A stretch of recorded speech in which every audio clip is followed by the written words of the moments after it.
ये कहानी किसी जंग या टकराव से शुरू नहीं होती, नहीं, इसकी शुरुआत होती है उम्मीद की एक किरण से।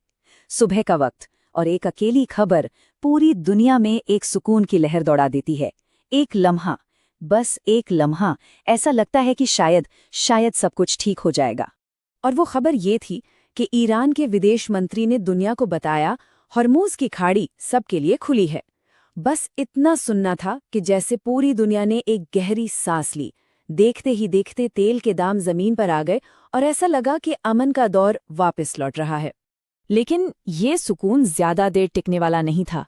पलक झपकते ही सब कुछ बदल गया। अब शुरू हुआ शब्दों का एक नया युद्ध। अमेरिकी राष्ट्रपति ट्रंप ने अपनी ही शर्तें रख दी और साफ कर दिया कि अमेरिका की नौसैनिक घेराबंदी वो पूरी ताकत से जारी रहेगी।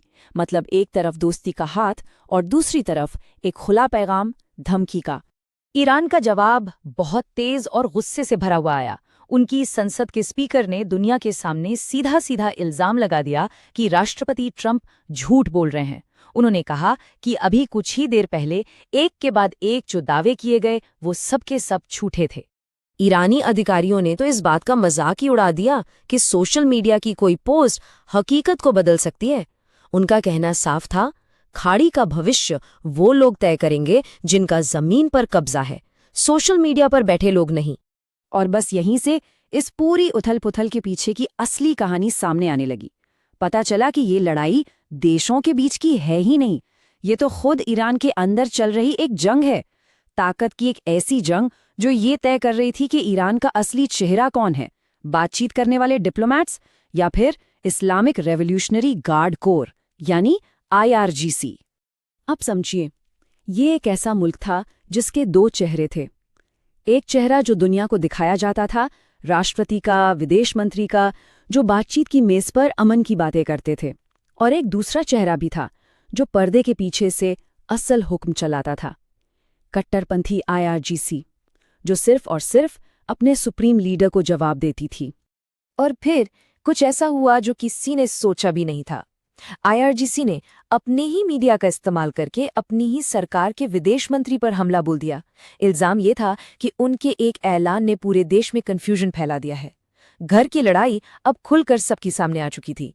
इसके बाद IRGC ने अपनी ही सरकार को किनारे कर दिया और आखिरी फरमान सुना दिया कि होर्मुज की खाड़ी से कौन सा जहाज जाएगा और कौन सा नहीं, इसका फैसला सिर्फ और सिर्फ वो करेंगे।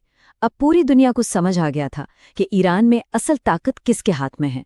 और जब सत्ता का असली चेहरा इस तरह सामने आता है तो दुनिया की सबसे बड़ी ताकत का जवाब आना लाजमी था।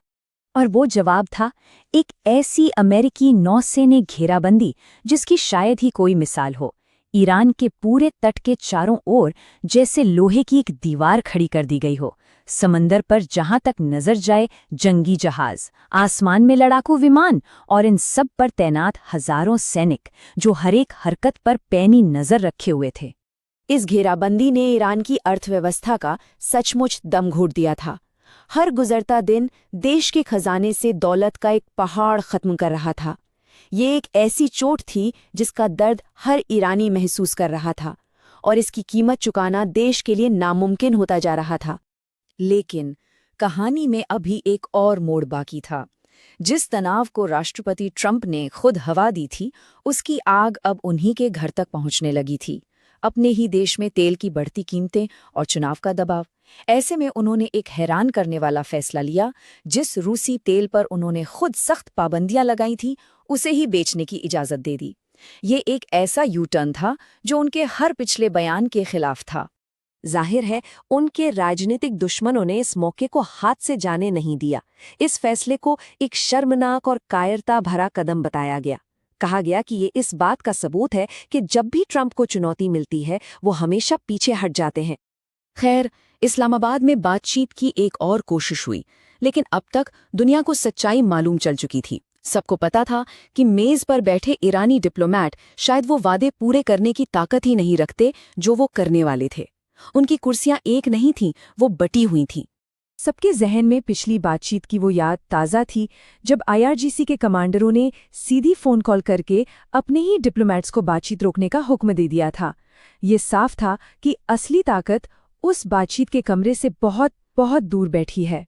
और आज भी वो गतिरोध, वो तनाव वैसे का वैसा ही है।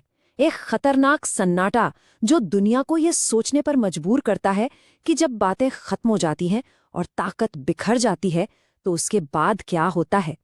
अगर आप वैश्विक राजनीति की ऐसी ही गहरी और उलझी हुई कहानियों की तह तक जाना चाहते हैं तो हमारे साथ जुड़े रहिए। हमारे काम को पसंद करें, इस चैनल का हिस्सा बनें और इसे उन लोगों तक पहुंचाएं जो जानना चाहते हैं कि दुनिया के इस मंच पर पर्दे के पीछे असल में क्या चल रहा है। धन्यवाद।